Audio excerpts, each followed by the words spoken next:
On every Thursday at 8 p.m. on this YouTube channel. I am your host. I'm Philip Ejapon. You can call me Phil. And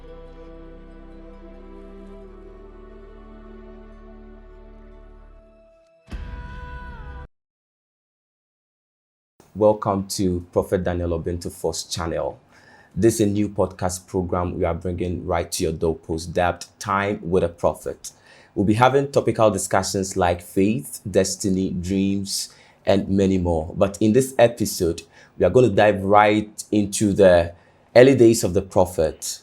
I want you to stay tuned, give a listening ear, and let's learn together. Welcome, sir.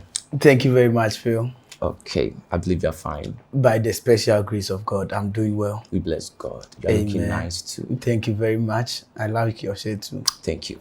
All right, so we would want to have one or two questions. Yes, with you. All right, so first of all, can you give us something brief on your early days where you grew? Okay, so I wouldn't mention my year of birth, but that's okay, fine. In between, as a very young man, I grew up in a place or a village in the Dunkwa Onofin in the Upper Denkyira East Municipality, called Ebudukrum. All right. So that is where I grew up as a very young boy. From the age of 1 to 8. Okay. Yeah, so I grew up in the village for 8 good years. That's amazing. Yes. All right. So did you live with your parents? Yes, over there I used to live with my parents. That's my dad and my mom and my other siblings. Yes.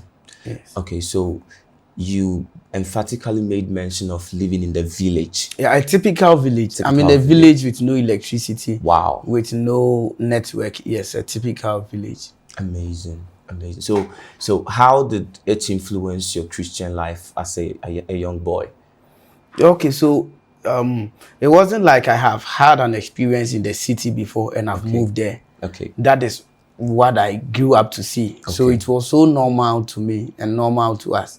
It was later when we grew and when we go there, I mean, we need network to browse and others. Okay. That was when we were facing problems. But because I was born there, everything was so normal to me. And by the grace of God, I was born into a Christian home. Amazing. Yes, my dad and my mom were very good Christians. Okay. So, I mean, I was growing up, going to Sunday school, going to church, every meeting that is church organized, I am there with my parents. So it didn't really have any impact negatively on my Christian life. Amazing. Over there too, by God's grace, I had the privilege to learn a lot of things at the Sunday school. Amazing. Well said. So we know you to be a Presbyterian. But yes, I'm a Presbyterian. So back in those days, was it how it was, or you used to be in a different denomination and later became a Presbyterian? No, I've been a Presbyterian all my life. So my dad was a Presbyterian. Okay. And even his mom was a Presbyterian. Okay. Yes, and my mother's side, they are all Adventists. Oh, okay. So when my dad married my mother, he brought my mother from the Adventist church into the Presbyterian church. So all of us have been Presbyterians all our lives. Yes. Amazing. Okay. Can you just give us a little overview of your family? Do you have siblings, and how many are they? And yes, I have 5 siblings. Wow. Yes, and my dad is married to his only wife. Yes, so Mr. Obin is married to Auntie Maggie. Wow. Yes, his only wife. Okay, that's so cool. Okay, wow. Right. And I'm the second born. You are the second born. Yes. A big brother, of course. Big brother, of course. Okay, so let's go into your school days. Yes. So in that typical village, is that where you started schooling, or you came into the city? That was where I started schooling. Okay. I mean, I stayed there for about 8 to 9 years. Okay. From infancy to, let's say, my 9th year. Wow. On earth. So that is where I started school. Unfortunately, I didn't attend any nursery or something. I just started school from class 1. Wow. Yes, I started from class 1 because according to my parents, I always wanted to be with my senior brother in class. So when they take me to the KG class, I would cry that I want to be with him. Okay. So I started from class 1 with my senior brother. Wow. And later when I became familiar with the teacher, my brother graduated to the next class and I stayed there because I'm now familiar with the teacher. Okay. So I stayed in class 1 for about 3 years or 2 years and I started progressing. Okay, that's amazing. So a quick one. Looking at how things were, did it get any effect on you because you didn't start crèche? And to me, that is where most of the educational foundation, they are found. So did it have any impact even in your writing, in your speaking, anything? Not really, because if I remember well, growing up, I've had the best handwriting in my class. Wow. Yes, I write. I write so beautifully, and then I didn't really affect me because academically, when I graduated to the next class, I was doing excellent. Amazing. Yeah, so I schooled there from class 1 to class 4. Okay. Yes. Wow. And later, my dad brought us to Kumasi. Okay. Yes, we were so brilliant. Not myself alone, my siblings were so brilliant. So the then headmaster in the village, is called Master Dadzi, advised my dad that these your kids, I don't want them to school here in the village. So do everything you can to take them to the city so that they will enjoy some competition and they will get exposed to a lot of things and do amazing. So my dad also listened to the advice. That was when he brought us to Bokrom Estate. Amazing. Yeah, so from class 5, that was where my education continued in the city. Wow, good. This is becoming very interesting. But before that, viewers, I want us to take this misconception from our minds. A lot of people do think men of God, they are kind of, half-witted. In a way, they are damp when it comes to education. They are not that good, and that is the reason most of them even dive into the pastoral ministry. But looking at what Prophet Daniel is saying, it's never like that. He's a brilliant young man, and he's doing so much well when it comes to academics and education. Very well said. So let's come to the time you came into the city. Yes. So at that time, what was your age? I was around 8-9 years. Oh, okay. Wow. Yeah, 9 years. So did you come into the city with both parents or yourself or with siblings? No, my dad was a farmer, and he's a farmer. Okay. So he couldn't live together with us. Okay. So he sacrificed to bring us and our mother so that he can remain in the village and work and take care of his farm. That's amazing. So we came together with my mother. Okay. After a few years, my mother even had to join my dad in the village. Okay. Because she lost her job. Wow. So she left us alone in the city. Wow. That's an amazing story. Yes. Wow. Okay. So, how was the experience like? A young boy who has lived in the village for about 8 years, and right from there just came into the city. How was the experience? Let's say for the first, 6 months, how was the experience like? Okay, so it wasn't really any new experience because I had seen Kumasi before, just that I hadn't lived in Kumasi before. Okay. We come from Buonime town after Agone Jamase. Okay. So whenever there is a funeral or festive seasons, you would pass through Kumasi and go there to see the family over there. So I had seen Kumasi several times and I was quite familiar with some of the things in Kumasi, just that I hadn't lived for numerous days in Kumasi. And so when I came, the only challenge that I faced was I was taken to Airport International School, one of the best schools in Mencia North District and Bokrom Estate. So that was where my dad sacrificed to take me to. Okay. So the only problem was when I went there, I realized I was in class with, fellow students from rich family. Okay. So the inferiority. I get it. Yes. Yeah, that was my only problem. Looks like everyone in that school is coming from a rich home. Rich family. So, kids, the discussions and others, when they are happening, you know that you come nowhere close to this one. Okay. And then in the village, we never studied French. Okay. But when I came class 5, we had to study French. Okay. So for the first term, I was third in the class. Okay. Yes, my first term in class 5 and my first term in the city. Okay. And I would have been first, excluding French. Okay. So French placed me at the third position. So right from that term, my dad told me, now you know your focus should be on the French because that is what made you place third. Okay. So right from the second term, I started taking over the first position. Wow. And I was doing amazing in French as well. That's so good. Yeah, the news traveled to the village that indeed he went to the city and he has conquered. Yes, That's amazing. Anytime you go on vacations, you know, they will be hailing you. And by the time you arrive, it's all over that you've conquered the city. Yes, so it was a beautiful experience for me. Great, great. Okay, so let's come to this. You know, from the village to the city, yes, it's a milestone. It's such a wide transition. Yeah, God bless my dad. Wow, yes. God bless him. Wow. So, was there any kind of encouragement that was propelling you to, you know, soldier on to be the best of yourself, or do you think you just had this natural tendency to excel, or was it some kind of encouragement coming from your dad that, boy, you came from the village and so you really have to excel? Was it anything like that? Okay, so there was the natural tendency was there. Okay. But moreover, when I came to the city, I really learned. Okay. I mean, outside school, when I come back home, okay, I really had to learn. Okay. Because in the village, even if I sleep, I will take over the first position. Okay. Yes, I was second to none over there. And before they brought us to the city, I think my dad connived with my headmaster or the head teacher over there. Okay. They had a conversation and I think they had planned it. Okay. And when I jumped into the scene, the headmaster was like, here he comes. Wow. Mr. Oben, I tell you, in the city, he can never be first. My dad said, I trust him. Okay. And it was later I realized they intentionally. So they were betting on you. I felt like my head teacher doesn't believe in me so much. And then my dad would tell me, will you allow what your head teacher said come to pass, or you will make me proud?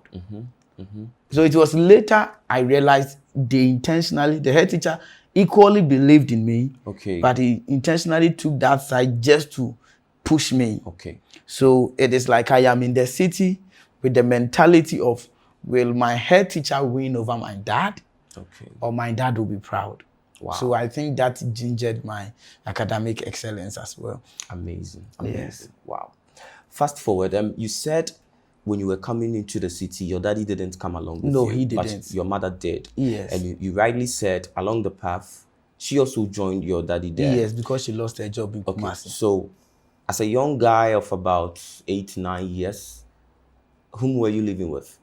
So my mom lived with us for about 2 to 3 years. So by the time my mom was leaving, I was around 12 years. At age 12, I was already in JHS2. Okay. Yes, because I didn't attend KG, my schooling was fast. It didn't really match my age. So at age 12, I was already in JHS2.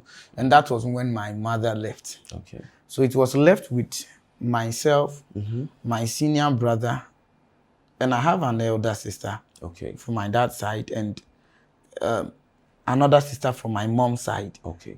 Yes, they were living together with us. Okay. So it was the 4 of us living in the room, and no one took care of us. I mean, you are your own boss. Okay. So this is what my dad would do. He would just bring us money, divide it for us. This is for the week. This is for, if you spend it in a day, it's over to you. Okay. Yeah. So we didn't really have effective monetarization or supervision. So it is what our dad planted in us in our early days that helped us, the discipline, the God-fearing mentality and others. That is what kept us. Amazing. Yes. Wow. So let me ask this. Looking at how the situation was, your daddy didn't come with you, your mother has left you along the way. Yes. You are on your own. Yes. It would have been very easy for you to, become a very bad boy. Very, very, very, very easy. What happened? Tell us. Very, very easy. So when we came to Kumasi, quickly we joined the Presbyterian Church in Kumasi. So we first joined the Emmanuel congregation in Bukrom Estate. Okay. My mom discovered, my mom found out that there is a Presby church there. Okay. So the next Sunday, I also heard a new one has been established around Asorin Kwanta. Okay. So I decided to go and have a seat and check the distance. Okay. So when I went there and I checked, I said, no, I will join this new church because Emmanuel Presby was already like a bigger church. And I am that person. I want to receive attention all the time. Okay. Yeah, so I decided to join the Prince of Peace. And even after 2 months, I succeeded in convincing my mom and my other siblings to join. Okay. So it was like the church became my family. Wow. Yes, the church became my family. My then children's service teacher, Sir Johnson Tewia, who is now an apostle. Wow. Yes, may God bless him. Amen. He became the family. I mean, the church became the family and he became the closest person. Wow. Yeah, where he used to work was where I passed to school every day. Okay. So when I closed from school, I would just go to his workplace. He was a carpenter. Okay. And I would be in his workplace till maybe 5 p.m. Then he closes. So that is why I would do my homework and others.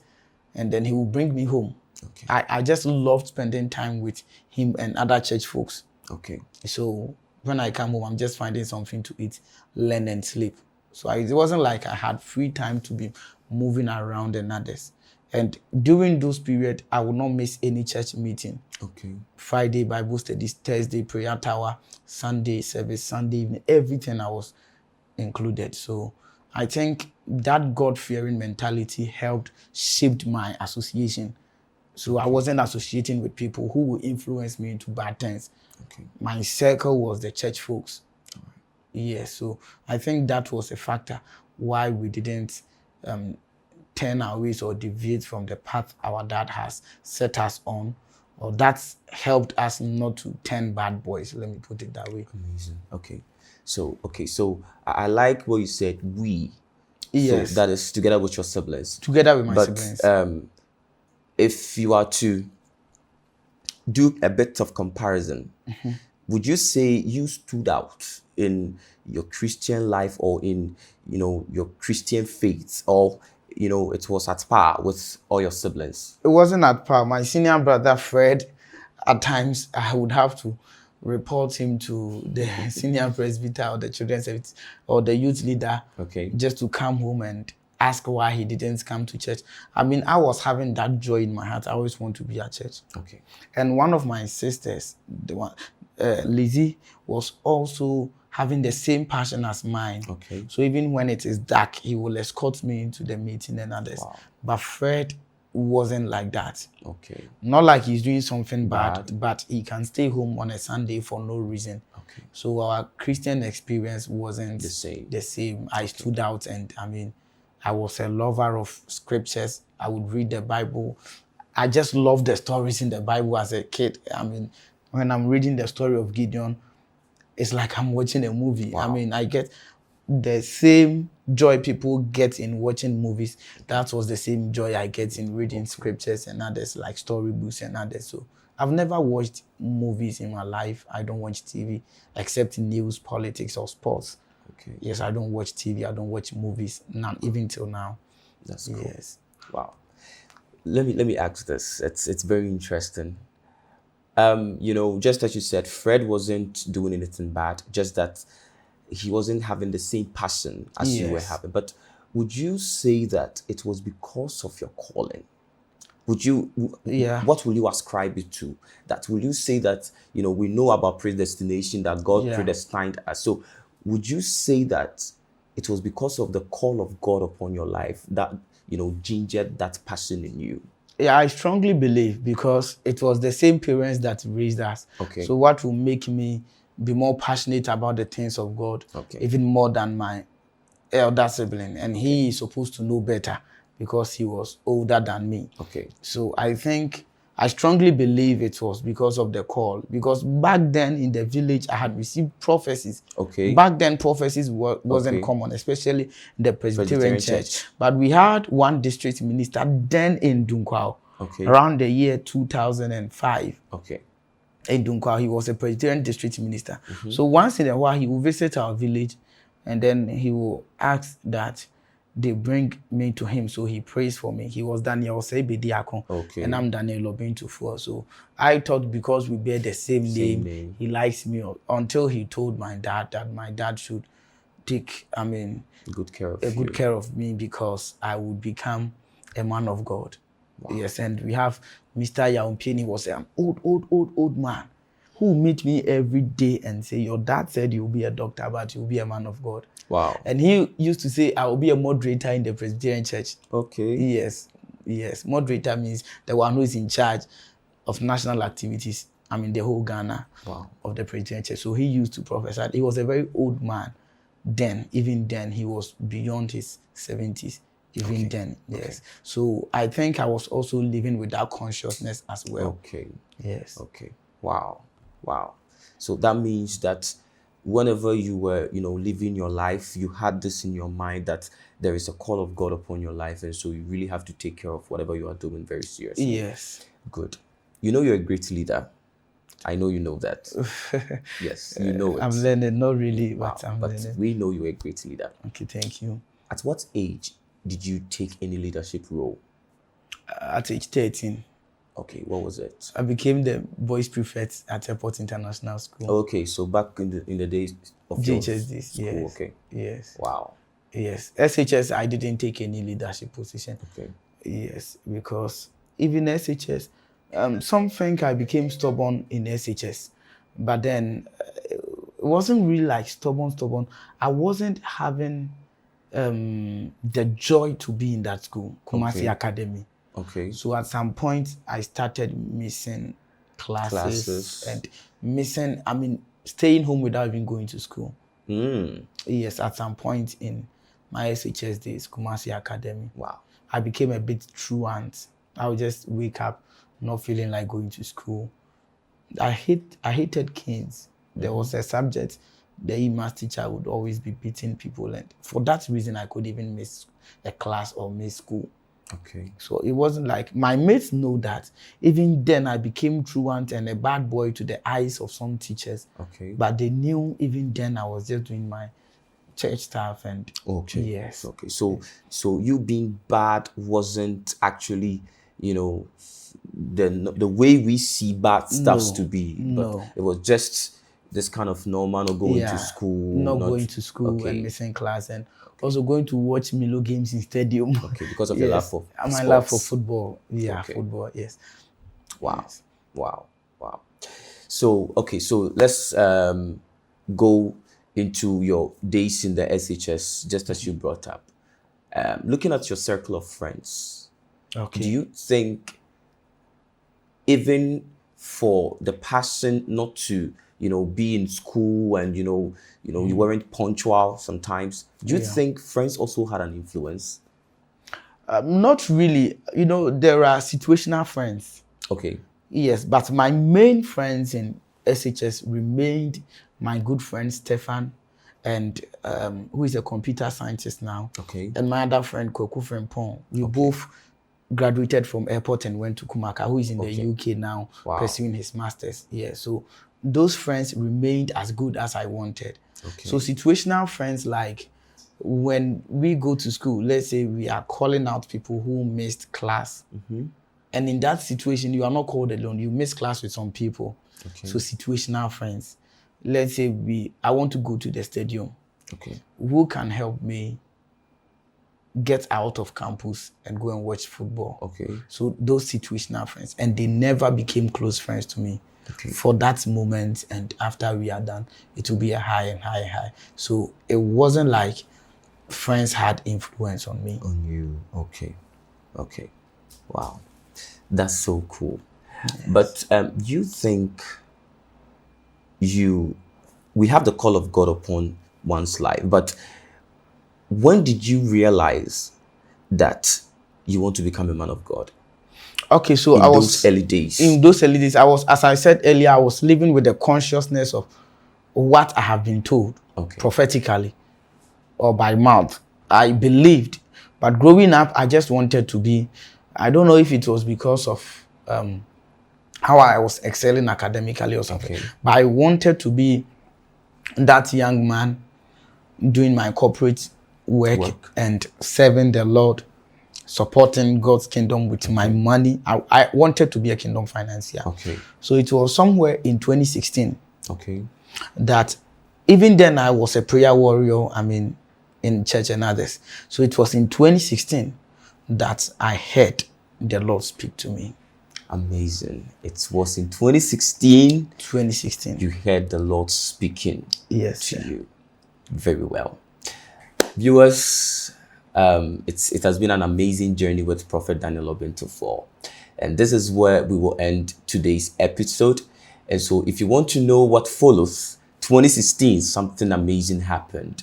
The call of God upon the prophet's life. We would want you to stay tuned for the next episode. And I believe you are going to love it so much. Stay blessed.